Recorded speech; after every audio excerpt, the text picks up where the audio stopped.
Hello, আসসালামু আলাইকুম। সবাই কেমন আছেন? আলহামদুলিল্লাহ আমি ভালো আছি। আজকে চলে আসলাম আবার একটি নতুন ভিডিও নিয়ে। আর আজকে ভিডিওর টপিক হচ্ছে নেসলের ল্যাকটোজেন 1। এটা আমি কেন ব্যবহার করেছিলাম এবং আমি কেন এটা ব্যবহার করা ছেড়ে দিলাম, আমার বাবুকে কেন এটা আর দিচ্ছি না, এই নিয়ে আজকে আপনাদের সাথে আমার মতামত তুলে ধরবো।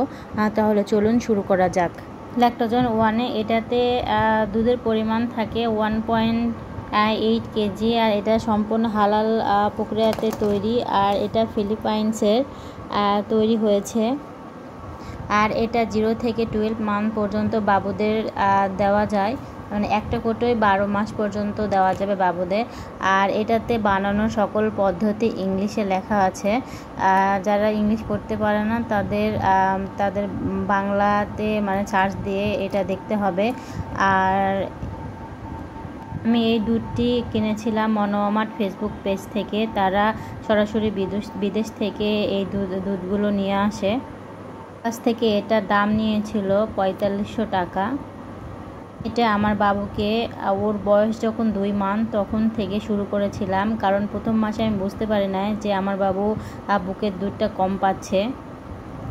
প্রথম মাস আমার বাবু একটা কোটা পুরোপুরি শেষ করতে পেরেছিল, কিন্তু পরের মাস থেকে আমার বাবু আর এই দুধটা খাচ্ছিল না, মুখে নিচ্ছিল না, কেমন যেন ও শক্ত হয়ে যাচ্ছিল, মুখে নিলে বমি করতেছিল। যার কারণে আমি ভাবতেছিলাম ওর মুখে ঘা হয়েছে, কিন্তু না, আসলে এই দুধটার মানে টেস্টটা কেমন যেন একটা মানে কৌটা কৌটা গন্ধ, মানে সাধারণ এগুলো দুধের মতো না।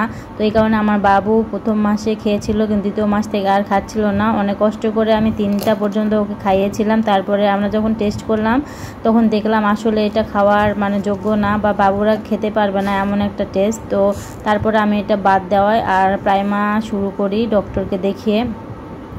তো আমি বলছি না যে এটার সমস্যা আছে, আসলে অনেক বাবুরাই তো খাচ্ছে, কিন্তু আমার বাবু কেমন যেন খাচ্ছিল না। আর আমরাও টেস্ট করে তেমন একটা ভালো ফিল পাই না, যার কারণে নেসলেটা আমি ল্যাকটোজেন 1টা বাদ দিয়ে দিই এবং প্রাইমা শুরু করি। আরও অনেক ব্র্যান্ডের দুধ আছে, কিন্তু আমার কাছে প্রাইমারটাই ভালো মনে হয়েছে, তাই প্রাইমা খেয়েছি। কিন্তু ল্যাকটোজেন 1 খেয়ে আমার বাবুর শরীরের কোনো সমস্যা হয় নাই, কিন্তু আমার বাবু খাচ্ছিল না দেখে এটা বাদ দেওয়া হয়েছে।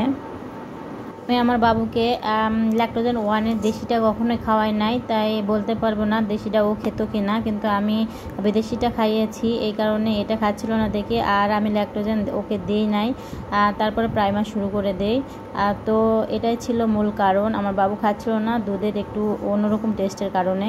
তো সবাই ভালো থাকবেন, অবশ্যই আমার ভিডিওটা লাইক কমেন্ট শেয়ার করবেন।